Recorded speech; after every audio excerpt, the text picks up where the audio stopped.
Bonjour et bienvenue dans Crunch, le podcast qui fait croustiller le rugby avec la rédaction de l'équipe. Bonjour la rédaction de l'équipe. Bonjour. Salut Christelle.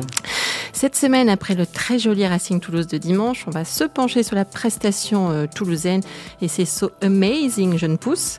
On va donc se demander si on a assisté à l'avènement d'une génération, puis on se projettera sur la suite en s'interrogeant sur ce que peut espérer le Stade toulousain. Et on finira en analysant l'échec du Racing qui avait clairement fait de cette Coupe d'Europe son objectif principal. Et bien sûr, on dira un mot de cette information qui vient de tomber à l'instant. Guy Novès qui a rappelé à la tête du 15 de France. On parle de tout ça avec les journalistes de la rubrique rugby de l'équipe. Aujourd'hui, Alexandre Bardot. Salut Alex. Bonjour. Laurent Campistron. Salut Lolo. Salut. Et Frédéric Bernet. Salut Fred. Bonjour. Eh bien, vous savez tout, alors c'est parti, flexion liée jeu. C'était le match à ne pas rater, on le savait, c'est l'avantage de se taper des purges infâmes à 17 secondes de jeu effectif par match. Quand on voit du vrai rugby, on est vraiment très content. Je parle pas du magnifique ASM Northampton, où l'impressionnante rigueur défensive des deux équipes a permis de voir un match à 100 points. Je parle du quart de finale de Champions Cup entre le Racing et Toulouse, remporté d'une courte tête par Toulouse, comme pronostiqué par Laurent. Je souligne que tu avais avancé un 24-22 pour Toulouse. Quand Fred voyait, je cite, le Real du Racing s'imposer. Bon, c'est raté. Je me souviens absolument pas de ça. Moi, je trouve que quand il n'y a pas d'Irlandais dans le coup, en fait, tu perds ton super pouvoir de divination. Très beau match donc entre Toulouse et le Racing avec un excellent Dupont, un Ntamak plus moyen sur ce coup, un excellent Tauzin qu'on aime d'autant plus, qui te permet de faire des titres rigolos comme Tauzin c'est zinzin. Bravo. Je plaide coupable. Tauzin titularisé à la place d'UG blessé, qui a fait un festival et qui fait partie du paquet de 6 champions du monde moins de 20 du Stade toulousain, qui font bien plaisir à regarder, qui jouent sans complexe mais non pas sans talent. Est-ce que la génération a pris le pouvoir à Toulouse, Laurent ? Alors, prendre le pouvoir, peut-être pas, parce qu'il ne faut pas minimiser non plus l'importance des anciens dans cette équipe. Il y en a quelques-uns, Fomouina, Keno, Elstadt, et puis les trois quarts aussi comme UG, Médard, etc. Donc, mais disons qu'ils font du bien aujourd'hui à cette équipe du Stade toulousain, qui avait besoin de ça depuis 2-3 saisons, d'une régénération un petit peu de l'effectif. Ça arrive aujourd'hui. Et ça contribue effectivement au très très bon résultat du club depuis le début de la saison, parce que ces jeunes-là, ils ne sont pas apparus là hier sur la pelouse de l'Arena. Ils sont bons depuis le début de la saison. Ils ont assuré pendant la période de doublon, c'est-à-dire ces deux derniers mois de tournoi des destinations. Tauzin, il a enchaîné, pour parler de lui, il a enchaîné, je crois, 6 matchs, des 6 matchs de faux et vrais doublons de la période internationale. Il a marqué 4 essais sur les 5 derniers matchs. Il réalise des actions absolument extraordinaires, comme on l'a vu hier, avec cette chistera à l'aveugle pour Guitoun. Enfin voilà, c'est un petit peu le gamin qui symbolise un petit peu toute cette splendeur de la jeunesse toulousaine aujourd'hui, avec d'autres. Ntamak, bien sûr, des Dupont et d'autres que j'oublie. Lebel, enfin, qui n'étaient pas dans le groupe là, mais enfin, ils sont là tout près. Movaka. Talonneur qui a joué 73 minutes alors qu'il était incertain en début de semaine, c'est qui est assez exceptionnel. Et qu'il a 22 ans et qu'il a une expérience limitée pour l'instant. C'est assez étonnant parce que quand on a un peu traité ça la semaine dernière dans le journal, mais quand on replonge 6 mois en arrière, il y avait des vrais doutes sur la profondeur d'effectifs du Stade toulousain. Ils perdaient des matchs dans la dernière demi-heure parce qu'ils avaient un banc, à ce moment-là en tout cas c'était l'analyse qu'on en faisait, un banc pas assez fourni. Ils avaient pris une grosse danse à Montpellier. Et en fait, ces talents étaient là. Aujourd'hui, ils s'expriment. Et c'est comme si la dynamique de groupe du Stade toulousain, la dynamique de résultats, les rendait encore meilleurs. Les gestes que tente Tauzin hier, c'est des gestes qu'on tente parce qu'on a du talent, parce que je pense que c'est un mec audacieux quoi qu'il arrive, mais on les tente aussi parce qu'on est dans on a l'impression que tout va réussir, qu'il n'y a pas de danger, qu'on a la sensation d'être porté, quoi. Il y a cette passe vers Guitoun, mais c'est la passe vers Guitoun, je crois que c'est la 3e ou 4e passe acrobatique du match. Et toutes celles avant avaient réussi. Ils sont complètement portés et ça donne des choses remarquables et qui font se lever de son siège. Ça t'a fait lever de ton siège, Fred, toi qui étais à la défense hier? Je trouvais ça très moyen. Bien sûr, je plaisante. Oui, non, ils sont impressionnants, mais dès le début de match, en fait. C'est-à-dire que moi, je trouve dès les 10 premières minutes, ils ont complètement asphyxié le Racing. Moi, j'ai vu des joueurs du Racing fatigués par les longues séquences de Toulouse, mais dès le premier quart d'heure. Donc, ils sont très vieux à côté de Toulouse. C'est des vieux monsieur. Et après, dans la gestion du carton rouge, c'est remarquable aussi le coaching. Je trouve le coaching est vraiment audacieux de sortir en troisième ligne pour faire changer sa charnière. Enfin, c'est assez compliqué. Donc, on sent que cette équipe, elle est en maîtrise totale, quoi, en fait. On a l'impression qu'il n'y a rien qui peut la perturber. Et en face, au contraire, alors là, c'est tout à fait le contraire. Le Racing avait l'air complètement perturbé par le jeu toulousain et par le carton rouge. Et par le jeu toulousain, Fred a raison de le souligner, parce que depuis hier, on a vu ces stats à la mi-temps qui étaient assez hallucinantes, à tel point qu'on en est venu à douter, même hier soir tard, parce que à la mi-temps, on avait les sites qui donnent les statistiques sur les matchs donnaient 35 plaquages ratés par le Racing et 53% de réussite au plaquage sur la première mi-temps. Et en fin de match, on était à 36 plaquages ratés. Donc on s'est posé la question, est-ce que c'est vrai, pas vrai? Est-ce que les stats de la mi-temps étaient un peu excessives? En tout cas, ce qui est sûr, c'est qu'ils ont raté beaucoup de plaquages en première mi-temps. On peut incriminer la défense du Racing, dire voilà, ils y étaient pas, et peut-être qu'effectivement il y a des joueurs comme Finn Russell qui n'ont pas fait l'effort. Mais en fait, c'est le jeu du Stade Toulousain aussi qui crée ces erreurs de plaquage. Quand il y a autant de joueurs doués pour le duel que le sont Dupont, Colby, Guitoun, Tauzin. En fait, ça crée, forcément, ça crée des plaquages ratés. Puis il y a aussi le fait que ils ont, au-delà des plaquages ratés, les Toulousains, dès qu'ils arrivaient à franchir, à créer une situation de déséquilibre, ils trouvaient de la continuité par la passe, ce qui fait que les défenseurs du Racing étaient loin, en retard, et on a eu en ça une sorte de remake de ce qui s'était passé il y a 6 semaines. On se posait la question, est-ce que ça va pas, c'était pas annonciateur, et la première mi-temps montre que oui, il y avait les défenseurs du Racing étaient souvent loin, parce que le ballon était là où ils ne l'attendaient pas, parce que les attaquants toulousains les baladaient par leurs appuis, par leur capacité à faire vivre le ballon. C'était assez remarquable, enthousiasmant, et voilà, ça a duré 40 minutes. Après, le Racing a eu la main mise sur la deuxième mi-temps, mais voilà, vraiment, ça a donné quelque chose de formidable. On a espéré ça et on l'a eu. En fait, c'est le carton rouge qui nivelle un petit peu les valeurs. Hein. Parce que si le Stade Toulousain était vraiment parti pour faire un vrai remake du match de top 14 en première période, du moins. Même s'il y avait 10-7 pour le Racing au moment du carton rouge. Carton rouge de Zach Holmes pour un plaquage haut sur Imhoff. Hein. C'est ça. Ouais. Et je ne sais pas si vous vous souvenez, en début de match, il y a tout de suite, je pense, dès la première minute, il y a une touche pour Toulouse. Tout de suite, il la joue très vite, l'alignement est à peine formé. Et 3-4 minutes plus tard, il y a une pénalité, je dirais à 35 mètres en face des poteaux et tout ça. Et il la joue à la main. Donc je pense que ça aussi, pour les joueurs du Racing, ça leur a fait mal. Hein. C'est parce que les Toulousains avaient clairement décidé de les prendre sur ça, sur le rythme. Ça me faisait penser un peu à l'Angleterre-France, en fait, quelque part. Ils avaient décidé de les prendre, les étouffer par le rythme et tout ça. Et je pense que c'était la bonne solution. Et si d'aventure, maintenant, le Racing doit rejouer Toulouse cette saison, ça paraît très compliqué pour les Racingmen, parce qu'ils ont perdu 3 fois contre eux, dont 2 fois à l'Arena, dans des matchs en jeu où ils avaient quand même 2 bonnes équipes à chaque fois, et notamment dimanche. Et ils n'ont absolument pas le jeu aujourd'hui pour contrer cette équipe-là. Et c'est presque plus traumatisant pour moi, cette défaite d'hier, que la finale à Bilbao l'an dernier contre Leinster, parce qu'ils sont très très proches de battre le Leinster.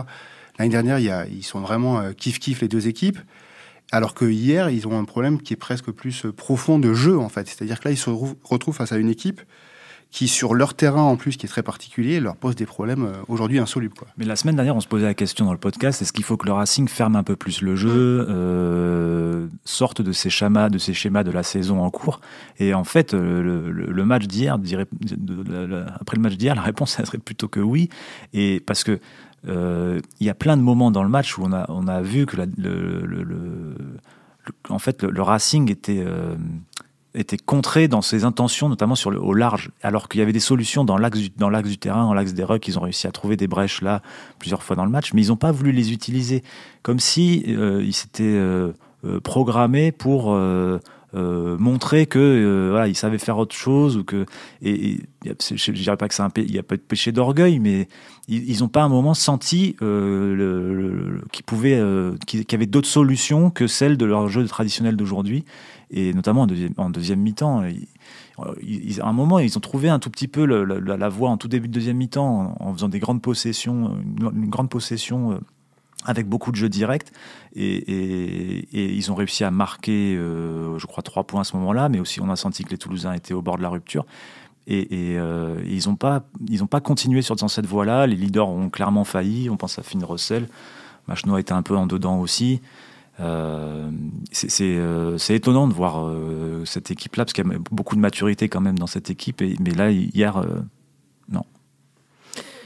Laurent, au-delà des joueurs qui ont été brillants, on ne dirait pas un mot d'Hugo Mola, justement, parce que on rappelle qu'un 23e, l'ouvreur prend un carton rouge. Il a fait sortir un 3e ligne plutôt qu'un ailier, c'est ça. Il a fait entrer Bézi en 9, passer Dupont en 10. Il faut quand même avoir du foie un peu, non, pour faire ça à ce moment-là. Ouais, il faut vraiment confiance en sa stratégie, et je crois qu'il a, lui et son staff. Effectivement, il pouvait très bien sortir un Tozin. Franchement, des tribunes, c'est ce qu'on imaginait, nous, au départ, qu'il allait sortir un ailier plutôt qu'un 3e ligne. Finalement, c'est François Cros qui est sorti. Ça s'est fait très simplement. D'ailleurs, il n'a même rien manifesté du tout en sortant du terrain, très fair play. L'impression devant la télé, c'est qu'ils avaient prévu un scénario comme ça. Si on se fait expulser tel joueur, qu'est-ce qu'on fait? Parce que prendre cette décision aussi rapidement qu'ils l'ont prise, et avec dans cette espèce de sérénité, comme s'ils avaient pensé. C'était dit, si on perd le 10, qu'est-ce qu'on fait? Si on perd un centre, qu'est-ce qu'on fait? Oui, c'est très possible qu'ils aient raisonné comme ça, et qu'ils aient anticipé ça, effectivement. Ouais. Parce que le dernier choix auquel on pensait, le fait de faire sortir un troisième. Carrément. Ouais. Et sa réflexion, c'est que vu le début du match, il pensait que la vitesse, les mouvements toulousains feraient la différence au bout d'un moment. Donc il était hors de question pour lui de sortir en 3/4 à ce moment-là.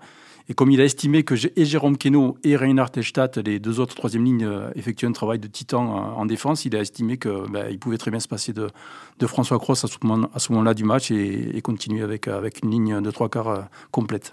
Mais il a pris sa vraie dimension, Hugo Mola, parce qu'on se souvient qu'il n'y a pas si longtemps, on lui déversait quand même un peu des seaux de caca sur la tête à longueur d'interview. Il était bon à rien, il fallait qu'il s'en aille. Là, la mission en remplaçant Guy Noves, elle est réussie, non? C'était compliqué de passer, évidemment, après Guy Noves. Donc, c'est lui qui a essuyé les plâtres au début. Il est arrivé en 2015, donc il y a 3 ans et demi maintenant.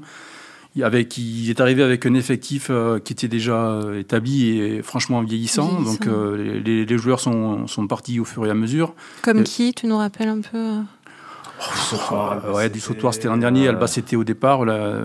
Pour plus récemment, l'intersaison dernière, il y a tous les 3/4 qui sont quasiment partis. Fritz, David qui est parti à Castres, Ficou qui est parti au Stade français, Johan Maestri qui est parti au Stade français. Tout ça, c'était quand même des cadres du club qui étaient là depuis des années.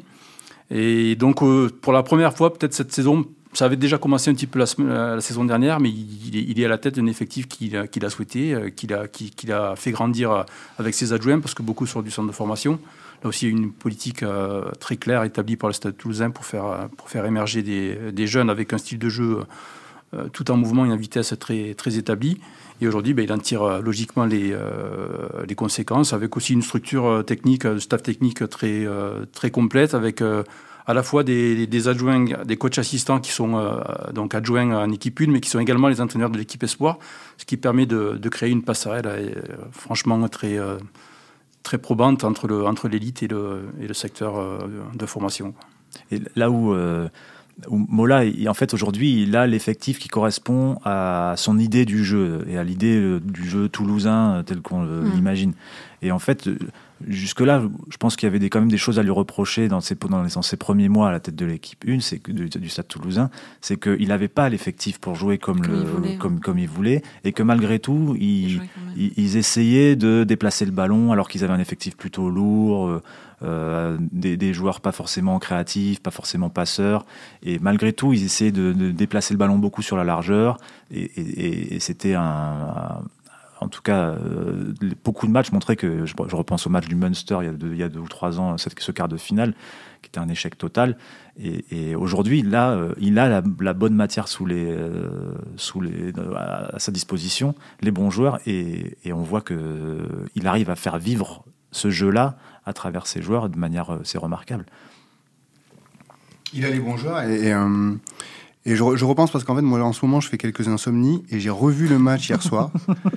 Et quelque chose qui m'avait pas... J'avais remarqué qu'il avait été très bon, et puis Laurent me l'avait expliqué, me l'avait dit aussi, mais bon, Sébastien Bézi fait une entrée, mais franchement, c'est remarquable. C'est remarquable. En défense, notamment, c'est lui qui va récupérer Teddy Thomas. Quand Teddy Thomas part tout seul sur une longue contre-attaque, il va aller le chercher là. C'est lui qui reprend Vakatawa en bord de touche, alors que Vakatawa est lancé, et on sait qu'il est très puissant. Franchement, il fait une entrée remarquable. C'est lui qui gratte le ballon dans la mêlée aussi, à 100 mètres de la ligne. Exactement. Et la deuxième ligne aussi, Arnold et Richie Gray. Alors, si je dis pas de bêtises, je parle sous le contrôle de Laurent, mais la deuxième ligne en début de saison, c'était plutôt Tekori Elstadt. Et là, ils ont une autre deuxième ligne. Tekori Verhaeghe. Ouais, en plus Verhaeghe, j'avais oublié Verhaeghe. Et là, donc, il y a Richie Gray qui a peu joué, qui est souvent blessé, qui fait un match magnifique dans les airs, sur les renvois, c'est parfait. Et Arnold, je trouve, dans l'impact au milieu de terrain, où il a pris tous les avants du Racing lancés, il les a tous fait reculer. Franchement, il a un effectif qui est après pas loin d'être supérieur. Hugo Mola disait l'effectif le plus dense du championnat, c'est celui du Racing. Quand on voit ce qui s'est passé dimanche, c'est pas sûr, quoi. Le truc, c'est que sur le papier, l'effectif du Stade Toulousain, il n'est pas plus dense que celui du Racing, mais la dynamique est tellement porteuse. Si on prend on évoquait Tozin tout à l'heure, mais si on prend le cas de Arnold, qui est un joueur, il jouait au Japon, je crois, jusqu'il y a 5-6 mois. Non, même pas, jusqu'à décembre. Ouais. Il est arrivé début janvier à Toulouse. Il n'a pas un pédigré fou, il arrive là en janvier, et le mec, il n'a pas de repère, et en fait, il est excellent, il s'intègre totalement dans la dynamique collective et dans le collectif, et la dynamique le porte aussi, quoi. Alors ça, du coup, chaque joueur, en fait, donne l'impression qu'il est plus fort que son pédigré, quoi, grâce à cette dynamique-là. Avec tout ça qui va très très bien, ils peuvent aller loin dans cette Coupe d'Europe. Ils vont jouer le Leinster. Voilà. Donc vous savez que le Leinster gagne la Coupe d'Europe. J'allais te donner la parole parce que c'est toi le docteur irlandais. Donc vas-y, Fred. Non, pour le coup, sérieusement, je pense que Toulouse peut. S'il y a bien une équipe qui aujourd'hui peut aller créer l'exploit et battre les Irlandais chez eux, avec les Saracens qui me paraissent, à mon avis, c'est eux les favoris en fait de la Coupe d'Europe maintenant. Mais oui, Toulouse peut aller sur cette dynamique, sur cet enthousiasme et tout ça, peut aller créer des problèmes aux Irlandais qui, effectivement, ne sont pas aussi dominants que l'an dernier, par exemple. C'est vrai l'année dernière, ils avaient écrasé la phase de poule et ils avaient fini invaincus, ils avaient gagné tous leurs matchs de poule et puis gagné facilement le quart de finale, la demi-finale. Le match le plus difficile, c'était la finale contre le Racing. Cette année, ils ont beaucoup de problèmes de blessures. Ça, c'est vrai. Sexton, cette année, c'est un coup oui, un coup non, alors que l'an dernier, il était beaucoup plus présent. Ils ont un problème en troisième ligne, puisqu'ils ont Van der Flier qui est pété jusqu'à la fin de la saison. Et on a appris aujourd'hui que Dan Levy, qui, le pauvre, lui, il revenait de 3 mois de blessure à la cheville. Il est rentré ce week-end en quart de finale. Et il est foutu pour la saison et la Coupe du Monde. Et c'est un joueur, pour le coup, hyper important, à la fois pour Leinster, et je pense qu'il était aussi important pour l'Irlande. Donc ils ont un problème en troisième ligne. Ils ont une très bonne troisième ligne. C'est derrière, après, maintenant, ils ont plus le backup qu'ils avaient avant. Ils ont une troisième ligne avec Conan, qui est sans doute le meilleur joueur du Leinster aujourd'hui. O'Brien, qui revient, mais est-ce qu'il est en forme? Et ils ont le capitaine aussi. Ruddock. Après, c'est une équipe qui a une super expérience, quoi. Ils sont là, ils se connaissent depuis... C'est le même groupe d'une vingtaine de joueurs qui jouent ensemble tout le temps depuis maintenant 3-4 ans. Ils sont très impressionnants. Ils vont récupérer, je pense, des joueurs derrière.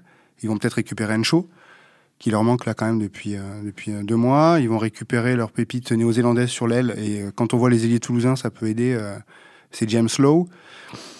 Mais je pense quand même que Toulouse peut aller faire un truc à la Ziva. Le truc, c'est qu'en fait, on n'arrive plus à voir quelle est la limite du Stade toulousain. Parce que les semaines passent et quand ils font tourner, ils gagnent. Quand ils sont confrontés à un contexte compliqué comme celui du quart de finale, là, ils gagnent quand même à 14. Et alors, il y a peut-être une limite au Stade toulousain, c'est celle qu'on avait vue justement au Leinster en janvier quand ils avaient perdu. Ils avaient vraiment pris la pression physiquement.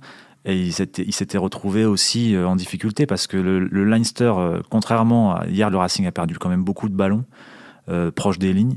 de la ligne d'en but toulousaine. Et là, le Leinster n'est pas du tout une équipe qui rend des ballons, quoi. C'est une équipe qui enchaîne les possessions, qui enchaîne les temps de jeu. C'est clinique. Quand ils rendent un ballon, ils le rendent dans des situations compliquées parce que c'est par du jeu au pied haut. Et ça, c'est étouffant. Et quand on sait que le Stade Toulousain se nourrit de ballons de récupération, on peut se poser la question est-ce qu'ils vont réussir à avoir ces ballons-là. Mais en même temps, voilà, aujourd'hui, on n'arrive plus à voir quelle est la limite. Peut-être qu'elle arrivera là, mais aujourd'hui, on la voit pas. Et on se dit qu'ils arrivent tellement par des petits coups assez magiques, des improvisations, des duels gagnés à renverser des situations. Bon, pourquoi pas à nouveau, quoi. Laurent, c'est pas Castres en fait qui peut battre Toulouse et tout. Il faut attendre le prochain match Castres-Toulouse et puis c'est bientôt. Ça arrive. Juste après la Coupe d'Europe, juste après la demi-finale, je crois. Justement, à ton avis, Laurent, il faut qu'il continue comme ça. Il faut préserver cette dynamique où il faut faire tourner, reposer des joueurs. Ouais, je pense qu'il va faire tourner. Ça me paraît évident dès samedi contre Toulon parce que il n'y aura eu que 6 jours de repos entre le quart de finale et le prochain match de championnat. Et puis ils ont 20 points d'avance sur le 3e. Et en plus, il peut effectivement se permettre je ne dirais pas lâcher, mais d'y aller un petit peu moins sérieux, disons, sur 1 ou 2 matchs, quoi. Notamment donc, le prochain à l'extérieur à Toulon. Voilà, effectivement, on va se poser le problème de la gestion d'effectifs parce que l'effectif est assez dense aujourd'hui, donc il va falloir faire des choix encore. La chance qu'ils ont, c'est qu'ils vont jouer 2 matchs de gala avant le demi-finale, puisqu'il y a, même si c'est Toulon, que Toulon est mal classé, c'est quand même un match au Vélodrome, c'est toujours excitant. Derrière, ils recevront Clermont au Stadium le dimanche, à une semaine de la demi. Donc c'est des matchs qui font envie, donc il va sûrement en profiter pour relancer certains joueurs, pour les remettre dans le circuit et les faire patienter jusqu'à éventuellement un match couperé plus tard. Mais en tout cas, voilà, effectivement, c'est une fin de saison qui s'annonce hyper excitante pour ce stade toulousain, quoi. Et donc pour toi. Et pour moi aussi, par voie de conséquence. Puisqu'il va faire vivre, je pense, les semaines à venir, les 3 semaines à venir d'ici la demi-finale pour le Stade Toulousain, c'est qu'il y a des questions en suspens aujourd'hui. Qui va remplacer Zach Holmes, puisqu'on peut penser qu'il sera suspendu. Donc, qui va le remplacer dans 2 tâches différentes, la tâche d'ouvreur et la tâche de buteur. Dans la tâche d'ouvreur, ça veut dire qu'il y aura peut-être une concurrence Ntamak-Dupont. Dans la tâche de buteur, il y aura peut-être une concurrence Ntamak-Ramos. Donc si Ramos, ça veut dire qu'il y a une concurrence avec Holmes, avec Colby. C'est-à-dire que Colby va à une aile. Que faire de Lucas Tauzin aujourd'hui ? Voilà, Colby va à une aile. Donc après, il reste une place pour 3 joueurs qui sont Médard, Tauzin et UG. Donc voilà, on va pas s'ennuyer en fait au centre Ntamak ou Aki en fonction de ce que fera Ntamak. Devant, il va y avoir la question de Tekori qui va revenir. Il peut se passer aussi, il y aura peut-être des blessés d'ici là, mais en tout cas, il y a de l'enjeu en interne sur les 3 semaines à venir, sur les 2 matchs à venir pour le Stade Toulousain. Mola va avoir des insomnies comme Fred, du coup. Et je vous le souhaite pas. Allez, pour le dernier thème, on passe au Racing. Justement, Fred, tu nous disais la semaine dernière, en pronostiquant la victoire des Franciliens, qu'ils avaient trop mal vécu la défaite en finale l'année dernière pour que ça se reproduise. Et voilà. C'est patatras, on peut. C'est un peu l'histoire de ma vie, ça. Hein. C'était la soupe à la grimace, j'imagine. Ah oui, bien sûr. Ils sont extrêmement touchés par cette défaite. Parce que voilà, ils avaient expliqué clairement que c'était la priorité. Maintenant, pour eux, c'était de gagner la Coupe d'Europe, sachant que le Brennus avait été fait en 2016. Donc là, oui, non, c'est une grosse claque. C'est une claque aussi parce qu'ils avaient tout bien fait jusque-là pour arriver, pour avoir le tableau le plus dégagé possible entre guillemets, c'est-à-dire de recevoir et en quart et en demi à l'Arena. Et dès le quart de finale, ils sautent. Je pense que la façon aussi va leur faire mal parce qu'on en a parlé tout à l'heure. Je pense que c'est une façon qui met le doigt sur des insuffisances qu'ils ont et je pense qu'ils pensaient pas avoir. C'est-à-dire ils pensaient qu'eux ils allaient jouer et que en face ça jouerait pas aussi vite et en fait c'est le contraire qui s'est passé contre Toulouse. Donc c'est un vrai problème là du coup même de forme de jeu. C'est-à-dire là il y a quand même eu hier on n'a pas bien compris à un moment donné comment le Racing comptait s'y prendre pour attaquer cette défense toulousaine, en fait, parce c'était des solistes, en fait, qui jouaient chacun leur tour, en fait. Alors Vakatawa là, est fort, donc il l'a très bien fait, il a traversé plusieurs fois, il a fait des passes au contact, mais derrière ça suivait pas. On sentait que Teddy Thomas avait des jambes de feu, mais est-ce qu'ils l'ont vraiment utilisé comme il fallait, en fait, quelque part, plus qu'il fallait presque, c'est-à-dire est-ce qu'ils ont prévu des lancements de jeu pour le faire venir à l'intérieur? Non. Il a été finalement assez peu servi, même s'il a eu un carton jaune, mais il a été finalement assez peu servi avant de se blesser.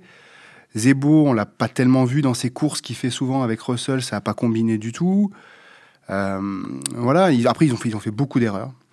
Ça, c'est vrai que c'est éliminatoire, je pense. Et, les 2 coups de pied qui rendent en première mi-temps et qui font essai après, la mêlée à 5 mètres en fin de première mi-temps, qui perdent et que ça devient un contre. Le carton jaune de Thomas, il pèse extrêmement lourd aussi, qui est une faute totalement idiote à ce moment-là du match. Ils sont à 15 contre 14 depuis 5 minutes ou un peu moins. Ils doivent à tout prix rester disciplinés et pas faire des fautes aussi bêtes. Et le moment où il sort, si je me trompe pas, ça fait 14 points. Il y a 2 essais, il me semble, pour Toulouse, dans la période où il y en a un qui n'est pas transformé, je crois. Donc ça fait 12 points. Ouais. Mais c'est une erreur grave. Mais Fred, il a raison, on avait l'impression de solistes, de mecs qui venaient les uns après les autres tenter leur chance. Et cette impression, c'était le cas devant la défense, quand ils jouent devant la défense, mais ils ont quand même souvent réussi à franchir. Je repense à Gomez-Sav, à Katawa, à Imhoff, mais ils ont un énorme problème une fois qu'ils s'étaient passés dans le dos de la défense toulousaine pour trouver ce lien, ces soutiens qui permettent de donner de la continuité au jeu. Ce que sait remarquablement faire le Stade Toulousain.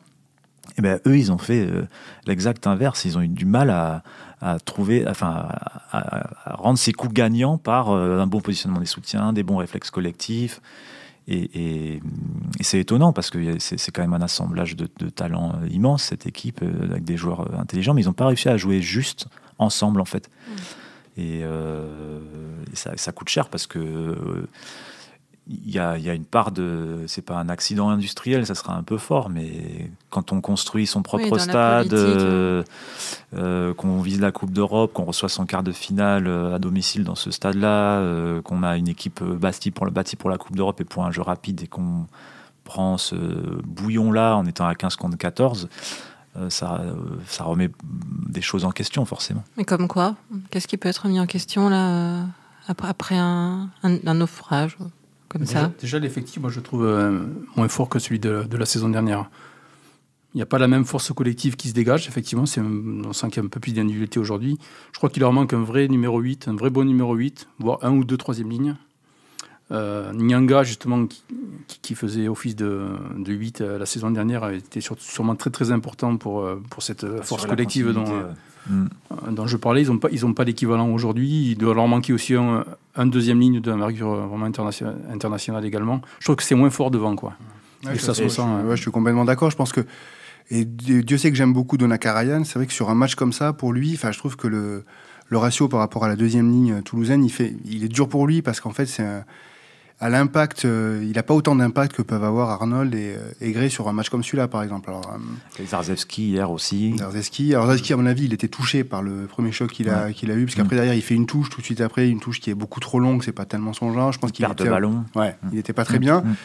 Troisième ligne, je pense que c'est vrai. Donc, mais peut-être que dans 2 ans, la troisième ligne, il y aura Joseph. Alors, c'est peut-être ça le projet, c'est que amener Joseph à maturité dans 1 an même plutôt, ce serait bien. Pour qu'ils deviennent le numéro 8, mais moi je pense qu'il leur manque du liant justement. Pour le jeu qu'ils font, là finalement il n'y a que Chouznou qui est censé aller justement parmi les avants, aller un peu faire le liant et tout ça, c'est peut-être pas assez, peut-être qu'il faut un troisième ligne coureur plus que ça. Mais ils vont récupérer Ivan Tanga, non, d'Agen, oui, a priori. Oui. Il y avait Olivier Mann qui avait fait une chronique chez nous un jour en disant que quand il voyait jouer le Racing, il a l'impression de voir jouer 2 équipes, un paquet d'avant très puissant, qui est capable de faire mal à l'impact, d'avancer, et une équipe de 3 quarts avec des joueurs brillants, capables d'improvisation, mais qui ne voyaient pas le lien entre les deux. Et le lien est souvent fait par la troisième ligne ou par un deuxième ligne. Alors, il y a quand même Nakarawa qui est capable de faire ça. Mais en tout cas, hier, on a vu qu'effectivement, il manquait ce joueur ou ces joueurs qui sont capables d'assurer les transitions, d'assurer la continuité par du jeu debout, de de rendre le jeu efficace, même si il ne faut pas oublier quand même que voilà, l'équipe du Racing depuis le début de saison est une équipe souvent impressionnante offensivement, mais là hier elle a buté sur un mal identifié et forcément ça veut dire qu'il faut changer des choses ou apporter des nouvelles compétences. Oui, je pense qu'il faut apporter des choses, mais il ne faut pas non plus tomber dans le... C'est ce que disait Alex, cette équipe-là, elle a très bien tourné, elle s'est qualifiée contre une... On a bien vu que l'Ulster, c'était pas une équipe aussi faible que ça. Moi, je pense que c'est une très bonne équipe. Moi, ce que je pense surtout, c'est que c'est Toulouse qui accentue les faiblesses du Racing, mais je suis pas sûr qu'il y ait beaucoup d'autres équipes qui peuvent les accentuer comme ça. Je pense pas qu'en France, il y a beaucoup d'équipes qui peuvent faire aussi mal au Racing. Alors les battre, oui, mais leur faire aussi mal que ça, non. En Europe, je crois pas non plus, tant que ça. Je pense que c'est l'adversaire, voilà, c'est le pire adversaire sans doute cette saison pour le Racing, c'est Toulouse. Donc, il n'y a pas eu, à ta connaissance, il n'y a pas eu de réunion de crise, de coups de gueule? Non, dans ma connaissance, non. Je sais que le président n'est pas au club aujourd'hui, donc je pense pas qu'il y aura quoi que ce soit. Il est même pas là pendant les prochains jours, donc il y aura pas ça, je pense pas. Je pense que ça va être très dur de s'en remettre par contre, parce qu'elle fait mal cette défaite et leur problème, contrairement à Toulouse, c'est que leur qualification. Vite, ouais. Leur qualification, elle n'est pas acquise. Ils vont à Clermont le week-end prochain et ils reçoivent Montpellier le suivant.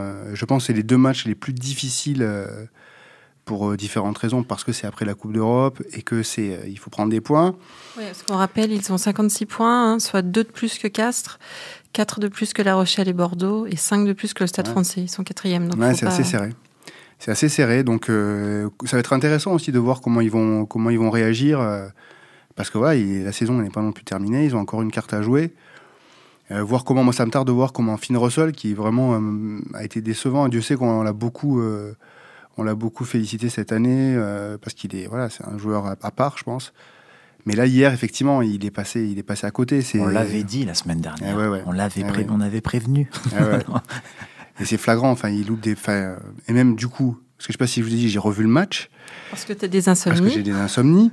Et il y a un moment où il y a même une action qui est assez terrible. Donc il y a l'action évidemment où Dupont met son essai, où il le met dans le vent. Mais il y a aussi un moment où dans les 22 du Racing, il est avec Teddy Thomas et il bloque un joueur toulousain. Il lâche le plaquage. Alors, je sais pas pourquoi. Il s'en va et en fait l'autre joueur avance quoi en fait. Donc il était absolument pas impliqué défensivement et ça c'est quand même inquiétant. Très bien. Pour terminer, messieurs, un mot. Cette annonce fracassante du retour de Guy Novès à la tête des Bleus. Quelqu'un... En fait, on va aller traiter l'information parce qu'il faut qu'on aille la donner maintenant.